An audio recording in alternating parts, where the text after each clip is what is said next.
suit back there? We are live from Sales HQ. I'm Vince Beasy, your host and the founder here at Sales HQ. And this is episode, I believe, number 4. So we're getting really good at this point. Well, first of all, what is Sales HQ? Sales HQ is a first of its kind co-selling community for high-performing sellers and sales teams. And we provide a flex office and space, including desks and conference rooms, for creating an environment and a community for sellers to excel in. We also do lots of networking events, but at the end of the day, what we really are is a collaboration of members that believe that the unity in selling together is better than selling by yourself or 100% remote. So if you want more information about Sales HQ, go to saleshq.co. And we're happy to give you a tour, or you're happy to spend a day, but check us out. Secondly, to do this podcast, you need some help. Some of that help comes from our sponsors. Our biggest sponsor right now is RevGen. RevGen is a premier B2B sales outbound machine. Well, what does that mean? It means if you're struggling with getting meetings and getting opportunities established, RevGen can help. Also, they've provided a new program. It's an online training program. And for Sales HQ members and listeners of this podcast, you can get a discount by going to the URL, it's very long, on the ticker out below, and putting in code SalesHQ. And for only $200 for the entire year, you can get a whole course and program for training. So that's RevGen. All right, our next guest is someone I've known for quite a while. And I hope I get his name right. He's made me paranoid about saying, but Brad McGinnity. Brad, come join us. Brad is a staple here in the Triangle, a couple times CRO, co-founder of Windsor Circle, GTM expert. You and I have collaborated on a lot of these different conferences and events over the years, talking about different topics. So I'm really excited to get into it today. It's fun to be here. Thanks for having me.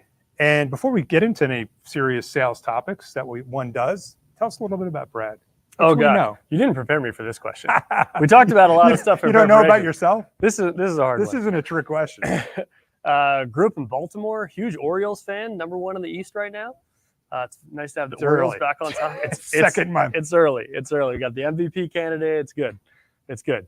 Came down here for college at North Carolina. Met a girl. She's from Raleigh. So Raleigh is now home. We've got 3 amazing daughters who are 9th grade, 7th grade, and 3rd grade. So following in your all-girl footsteps. Yes. Congratulations. And my first job was I was a sales rep at an email marketing company called Bronto Software, which later exited the NetSuite, which sold to Oracle down the road. A lot of you know Joe and Chaz, who are phenomenal staples here in the Triangle area. And then did a full-time MBA. And while I was in business school, I co-founded a company called Windsor Circle, which was predictive analytics for e-commerce, playing in the marketing space. And then from there, joined 15Five, which is HR performance management software. Started as VP of sales, moved up to CRO. I think at one point I had 7 different departments working for me, or not working for me, but that I had an opportunity to support. And then a year and a half ago, joined Hone. And Hone is the world's largest collection of live online power skills training. So it's a mouthful. It's a mouthful, but it's really high quality training. NPS scores. We ran NPS numbers the other day, 76, which is like higher than Tesla and Apple. 76 for your company? Your service. Hone's classes have an NPS score of 76. So your customers that use Hone, they're getting an NPS score of 76. They are giving Hone an NPS score of 76. That's pretty strong. It's really strong. We're in this learning and development space. I had a coworker say, I think I'm going to get this right, that L&D offerings overall is like a whole industry category, have an average NPS of -10. So we're doing okay. You're doing a little bit better than that. We're doing a little better than Congratulations. that. Yeah, thanks. Thanks. So I want to get into this topic that's a little bit deep, but let's kind of break it down for the audience. There's this book called Challenger Sale. It was well read and well respected, and lots of people. I think people, why they liked the Challenger Sale is because it was kind of relatable, right? It was real. If you were in sales and sales leadership, when you read it, you're like, this is written by people that actually understand sales, and these are things I can take away and use. So the follow-up to that book is Challenger Customer, correct? Yep. And that, if I'm not mistaken, follows the personas at the customer that you're selling to and identifying them and why that's important. Is that correct? Yeah, that's about right. So if we rewind, the Challenger sale was published, I think, in 2012. Yep. And it was a group called the Corporate Executive Board, which is now owned by Gartner, that published the book. And their data set that they researched was the Great Recession in 08, 09. Right. Which is really helpful if we think about where we are today, as a lot of people selling technology into budgets that are getting slammed or being held. And we're not in a great recession, right? But its budgets are tighter than they were 3 or 4 years ago, for sure. And so what they found was, in the Great Recession, there was a set of salespeople who didn't just continue to perform as well as they used to, they actually got better. And so they said, well, why is this one group of people performing better? And let's study them. And so what they found was there's 5 seller personas. So for all of us as salespeople, we're generally going to fall into one of these 5 buckets. You have hard workers, you have problem solvers, relationship builders. A lot of us get into sales because we love building relationships. We get a lot of relationship builders out there. And then we had the lone wolf, and then we had the challenger. And the challenger had these 3 characteristics, these 3 things that they did, which was they teach, they tailor, they take control. They teach their customer something they don't know about their business. They take control of the deal and they guide next steps. They're really clear about what needs to happen. And they tailor all of that to the customer themselves. And so those sales reps, they outperformed everybody by a wide margin, even through the recession. So the nice thing is that because there are clear practices that challengers do, we as the average salesperson can go learn them and get better at our craft. Right. So I might be a relationship builder, not really a challenger by nature, but if I can bring in those practices, I'll get better at selling.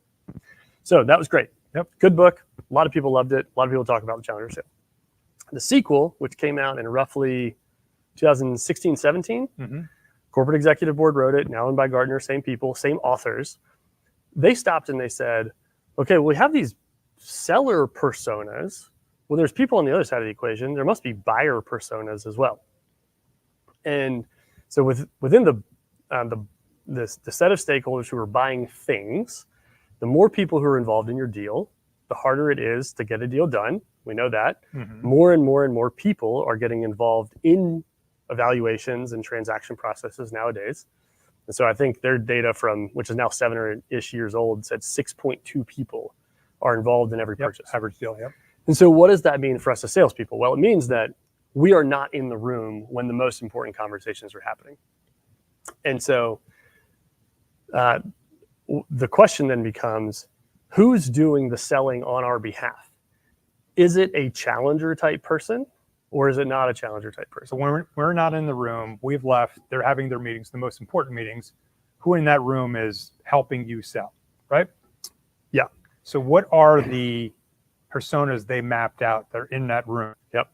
So we got 5 personas on the challenger sales side, but on the buyer side, there's actually 7. And we can largely group these into 2 groups of 3 with one outstanding, which is the blocker. And we're just ignoring blockers the whole time. Okay. So we have one group of 3 called mobilizers. We want to sell to mobilizers. We want to work with mobilizers. And then the other group of 3 is called talkers. And the problem is that in the same way that a lot of people get into sales because they're great relationship builders and they're not actually effective at getting deals done, but challengers are, we like to sell to talkers. They spend time with us, they're nice to us, they give us information. And so we spend a lot of time with talkers, but guess what? They can't get deals done. Mobilizers get deals done. So we can talk about the 3 different groups there under talkers and mobilizers. And why aren't we talking about the blockers? Because they're just blockers. Blockers don't like change. Yeah. Blockers like status quo. They don't want to do things that are different. And so they just want to block deals. You still have to identify them. We do need to identify them. And so much of the key here of understanding who your mobilizers are, who your talkers are, who your blockers are, you're not going to change these people's personalities. No. But what you do need to do is recognize reality, confront the truth about who it is that you're working with today, and then leverage that person effectively. Yep. And very importantly, not rely on a talker who's probably your point of contact. All right. Which group do you want to start with first? Why don't we start with talkers, actually? Okay. Because this is oftentimes it's the group of people that we actually think is the right group. So why don't we start there? So talkers. Why do we think they're the right group? Well, because one group of Talkers is- sharing. we have the friend, we have the guide, and we have the client. The two ones that are tricky are the friend and the guide. So friends and guides are really nice to us. They spend time with us. They accept our calendar requests. They come to our meetings. And guides will usually tell you the truth about what's going on. Yep. And so if I've got somebody who's willing to tell me about what's going on, and they're willing to spend time with me, and they're nice to me, and especially if they're telling me the truth, then it's easy to then think I have a champion. I have somebody who's effective at getting a deal done. And I mean, sales is hard enough, right? Yep. Like it's nice to have somebody who wants to work with you. Yeah. So the trick on them is that we think we have the right persona because of all these things that are happening as we're engaging with these people. But what's the right way to say this? The fact that they aren't effective. What matters is that they aren't effective at getting the deal done Right. internally. They Right. can't mobilize these group of 6.2 to get a deal done. It's probably safe to say that the talkers aren't going to be decision makers, Yeah, usually. right? They're probably going to be in an evaluator or a technical implementer, or someone on a technical side potentially, or somebody that doesn't have the authority nor the influence typically, correct? Oftentimes, and we're stereotyping millions Right. of people out Yes. there, right? Which Right. isn't always a fair thing. Because to you're do, not, but- what you're not doing, you're not mapping these personas to the actual roles. But what I'm trying to say is that there is some correlation. Yeah, right. So it's an important distinction that you just said, and both are true, I think, Vince. So one is that we're not saying mobilizers equal decision makers and economic buyers. We're not saying that talkers equal account administrators. Right. We're not saying that technical Yep. buyers mean whatever. We're not saying that. Yep. But I do think it's reasonable to say that, so one of the characteristics of a friend. They're read accessible. They enjoy conversations with sales reps. They're very generous in giving time to your sales reps. Mm-hmm. Doesn't sound like many economic buyers that I know. No, Economic buyers that I know are pretty darn busy, right? they don't respond to emails. They don't call you back. They might show up to one meeting and then you won't see them again, right? Right. Typically. Exactly. So let's go over and talk about mobilizers. Okay. Mobilizers are important because what they're really good at is mobilizing this group of people to identify the problem, identify the solution, and pick the vendor. Another important data point from Challenger Customer. Mm-hmm. That if we're oversimplifying the sales process, you need a group of people to agree to what the problem is that needs to be solved. Mm-hmm. Then they need to agree to what the solution is, and then they have to pick the vendor to do it. The easiest of those three activities is picking the vendor. The hardest of those three activities is defining the solution to the problem. I was going to say, I think the hardest thing for people internally is decide what the real problem is, or the top problem, right? Right. So, it's like what we're doing at Hone, we're selling live online Mm-hmm. power skills training. Power skills is soft skills, human skills, kind of Mhm. people skills, business skills, whatever you want to call them. And so there's this question of like, all right, well, we don't think managers at our company are doing a good enough job managing people. Yep. Okay, great. Do we actually agree that the problem is managers? Maybe the problem is the leaders above the managers who aren't communicating strategic plans and objectives clearly to the managers. Maybe the problem is the managers are too busy sitting in a whole bunch of meetings, Yeah. and they're actually very good. They just don't have the time to manage. So what is the actual problem? Well, that's hard enough to define and get a group of 6 people to agree to. Yep. Then you have to define the solution to the problem. Is the solution training? Maybe. Is the solution a retreat? Maybe. Is the solution no meeting Thursday? Maybe. Right? Who knows what the solution is? We got to get this group of people to agree. So let's say they decide that the solution is training. The easiest thing to do is to pick the vendor who's going to offer the training. Yep. Most deals die to no decision. And they die to no decision because this group of people can't agree on the problem, let alone the solution. Yep. And so what mobilizers are really good at doing is getting this group of people together and mobilizing them to make a decision on what is the problem and what is the solution. So that's a really important distinction. And these are people obviously in your deals that are going to help you get the deal done when you're not in the room. So the question is, how the heck do you identify them? Yeah. So we got 3 groups of mobilizers. We have the teacher, we have the skeptic, and we have the go-getter. The go-getter and the teacher are the 2 best. And then kind of third place is the skeptic. The skeptic is my favorite one. They're kind of interesting. Skeptics are really trusted inside of their organization because they don't instantly just say yes to everybody's ideas. They approach things with caution, and they're respected because, shoot, Vince is a skeptic. If Vince is on board for this must be a good idea. And I am, by the way. I'm on board with Sales HQ. So skeptics, they perceive unclear projects as risky. They want a lot of clarity. They like small wins before they go for big rollouts. And they do a really good job of preparing stakeholders for very disruptive ideas. And a lot of us, not all of us, but a lot of us are selling things that are pretty disruptive and require a lot of change management. Skeptics are great at helping people to, they're great at getting others on board because of this approach to like small wins and this approach to good job of change management. Teachers and go-getters are really good. Teachers are trusted advisors inside of their organization. They teach their coworkers, which is important. They're teaching their coworkers new insights, new things about the business. They're good at convincing other people. Go-getters are really interesting because they're very ambitious, but they don't care about credit. They're not ambitious for their own ego and for their own sake, which, by the way, there's a talker profile called the climber, which is like the corollary to the go-getter. The climber is like me, what's good for me. The go-getter is what's good for this organization. And so they're really good at championing other people's ideas. So when you're trying to get 6 people in a group to make a decision, you don't need people with ego. You need people who are willing to champion other people's ideas. So those three people play a very important role. And again, this is based on the premise that there's 6.2 people on every deal. So folks out there that are selling less complicated deals, these personas, these personalities are still in your deals, but maybe not all of these, right? Right. Yeah, and we're certainly not saying that every deal has all 6 of these profiles, right?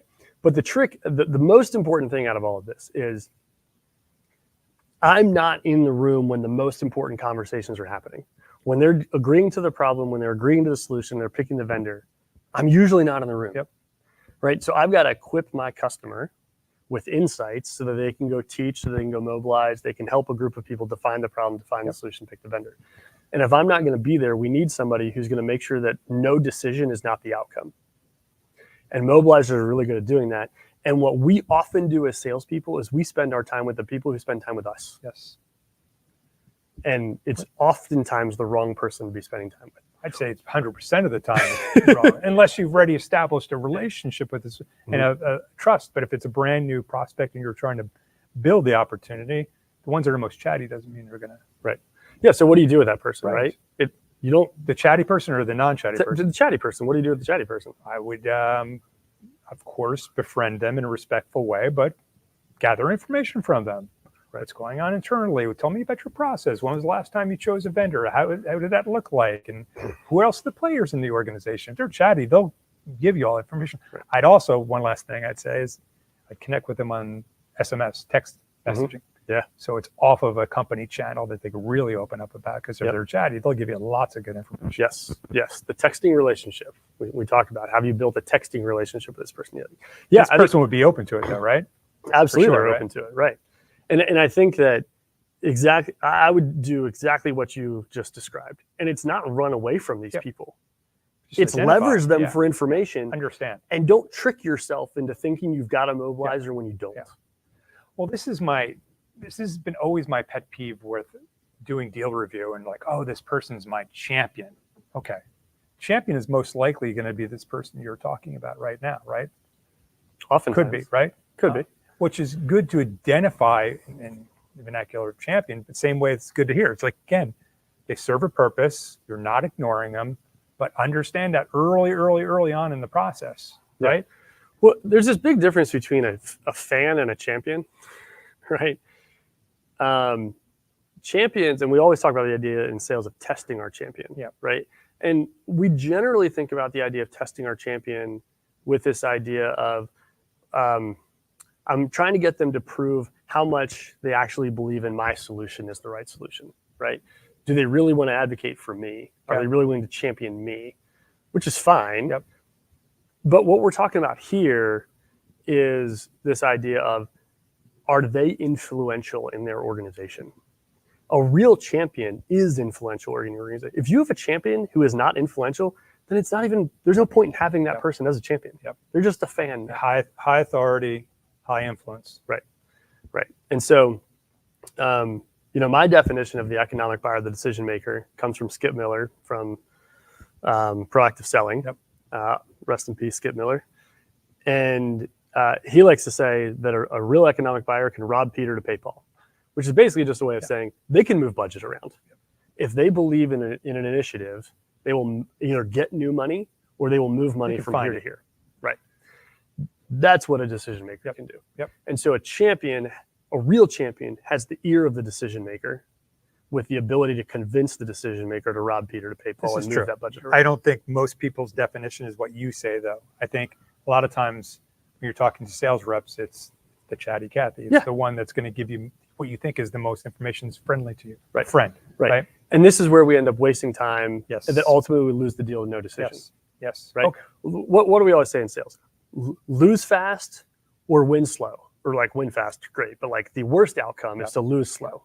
Or time is the enemy of all deals. Right. We lose slow because we waste all this time with our friends, these people that we think are champions. They're really just fans. They can't get deals done. Nobody respects them inside of the organization. They can't rob Peter to pay Paul. I like the go-getter. That's what I want to find.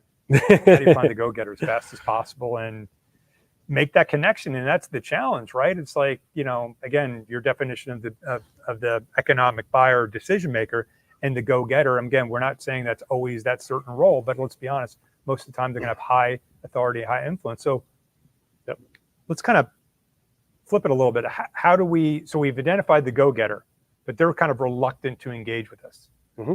What are some tricks or some advice you could give sellers out there to help them engage with these people, these mobilizers, but specifically maybe the go-getter? Yeah. Well, let's, so when we're engaging, we're talking about kind of two related things right here. So like one is, how do we influence decision makers throughout the course of our deal? The decision maker may or may not actually be a go-getter, right? True. Oftentimes, I think it's fair to say that a deal can have more than one persona, right? And so you're going to need a kind of a primary point of contact who you also want to be a go-getter with a decision maker who's hopefully also a go-getter. Yes. That would be great. Yeah, that's perfect, right? It doesn't happen, but yes, that'd be awesome. Wouldn't it be so easy if it were Maybe you could like that? pick your customers that way, right? Right, exactly. So part of what we do as sellers is equip our points of contact, our mobilizers, to go sell on our behalf. Right. Right. And so the first thing they have to do is define the problem and get this group of people to agree on the problem and agree that the problem is big enough that no decision is not an option. We have to do something. Like, I always joke that I don't exercise very often. Right now, I pulled my hamstrings. That's why I'm not exercising at the moment. But generally, I'm not exercising enough. You want to know why I don't exercise enough? Because I'm not actually convinced that I have a problem. Right? So I do nothing. Right? If somebody actually convinced me, I don't know, I have a heart attack one day, or I go to the doctor and I find out my cholesterol is off the charts. That's what you're waiting for? Okay. Good enough. So if I find out one day, Is this truth, by the way, what we're saying right now? what? Which That part? you don't work out and you don't do it because you don't have a problem? I'm on or I'm off, Okay. right? Like I will go. I just want to make sure because I'll go 2 years without exercising. you're not going to have a separate conversation after we're off the air here. Right? You're going to convince me that I actually have a problem, right? Yes. A problem large enough that I can't do nothing. Yes. Anyway. So what good salespeople do is equip the mobilizer with content and information and data and insights, hopefully from a third party, not from their own company biased insight, right? That this mobilizer can take in and convince the organization, we have a problem, we'll go back to my home example, with manager performance at this company because they're not trained well. And that problem is causing us X amount of dollars. And it's a big enough problem that we must do something. Yes. The solution could be 100 different things, but it's a big enough problem that status quo is not okay, right?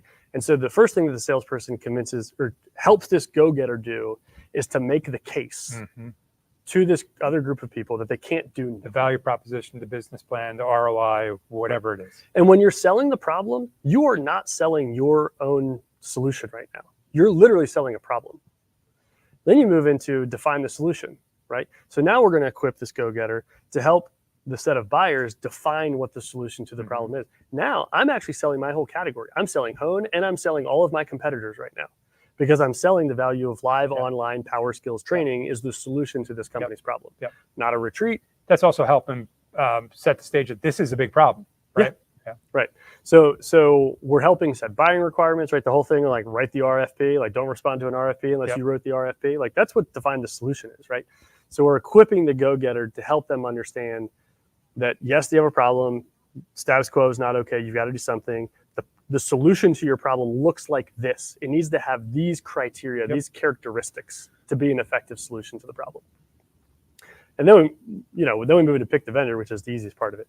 So much of what you're doing as a really good salesperson is equipping your buyer, hopefully your go-getter, your skeptic, or your teacher, with data and insights and ways to talk about this.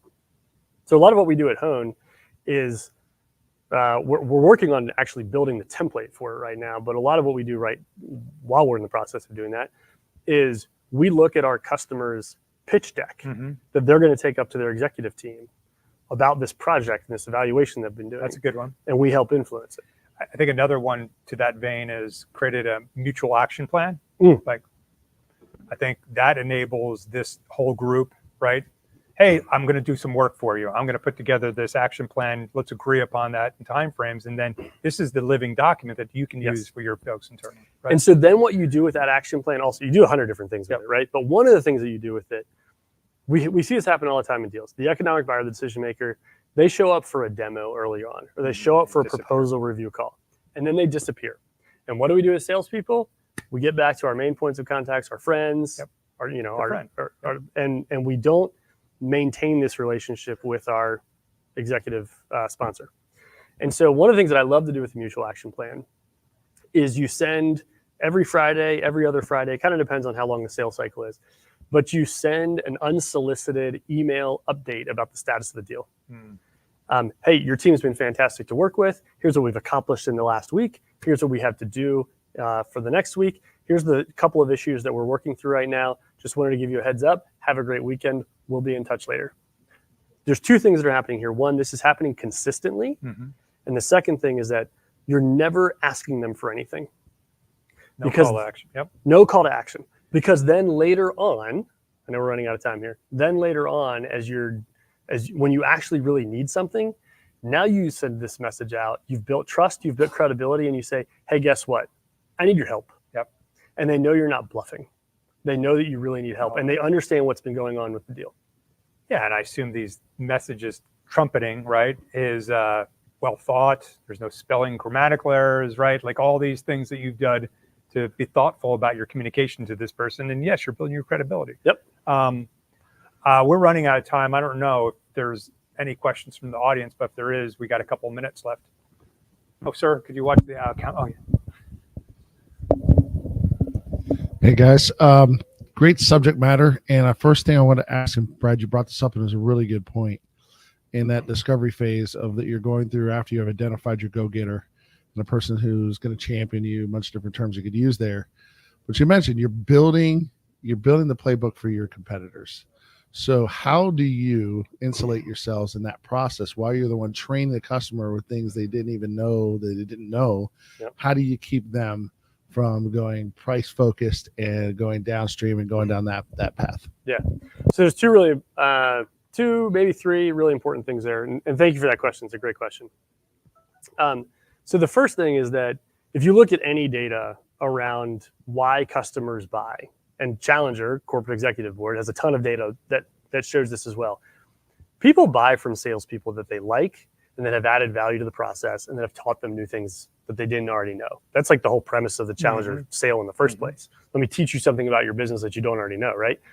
And so when you have been this helpful resource, there is a natural bent towards you as the supplier.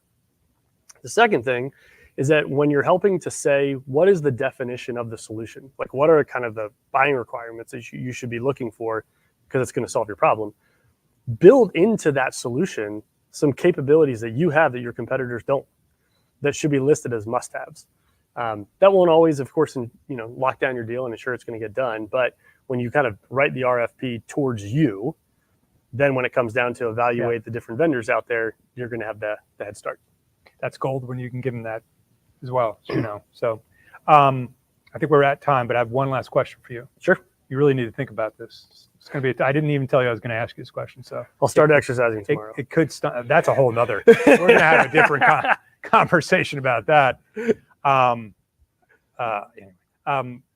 one thing about Brad McInerney that most people do not know that's interesting. Most people do not know. Oh gosh. And don't say I'm a Ravens fan. That's boring. Like, That give is- me some meat. Come on. You saying the Ravens are boring? No, saying that's interesting is boring. Saying That's that's not interesting is interesting. boring. When I was in third grade, I was a year-round swimmer. Okay. And when you line up as a swimmer, you put the fastest person in your lane first, and the second fastest second, Okay. and third fastest, because you're swimming. You don't want to overtake the person in front of you. We were all in level 1 growing up in Baltimore at a club called NBAC, North Baltimore Aquatic Club. And that club, at that point in the early 90s, had set a number of people to the Olympics and set world records. And I trained in the same lane with this kid who was 3 years younger than me, who was 2 spots behind me by you in line, named Michael Phelps. Wait, And we were the same age, or he was 3 years younger than me, but we were all level 1 together. And then there's 2 things that happened. Number 1 is that when you had kickboard exercises, Yeah. just legs involved, Yeah. he went first and he blew us Crushed out of the everybody? water. And then the next year, we all moved up to level 2. Phelps went to level 3. Wow. He was 6 years old. And then, of course, he became. So he what you're became the saying greatest is Olympian it's ever. because of you, Brad, and challenging Michael Phelps that he became the most medaled Olympian of all time. Is that correct? Mostly. That's mostly what I'm saying. Yes. Well, that is interesting. I appreciate that, Brad. That was a good one. Yeah. I swam one more year of year-round swimming, and then I quit because I hated it. My dad tried to bribe me with a Game Boy to stay. But I Your hated dad it. said, "Son, you'll never be good as that Michael Phelps kid. I can guarantee you that." Right? My dad was right. The rest is history's right. Well, thanks for coming on, man. Yeah, absolutely. Enjoyed it. Thanks for having me. Hope you all enjoyed it. Until next time, everybody. See you.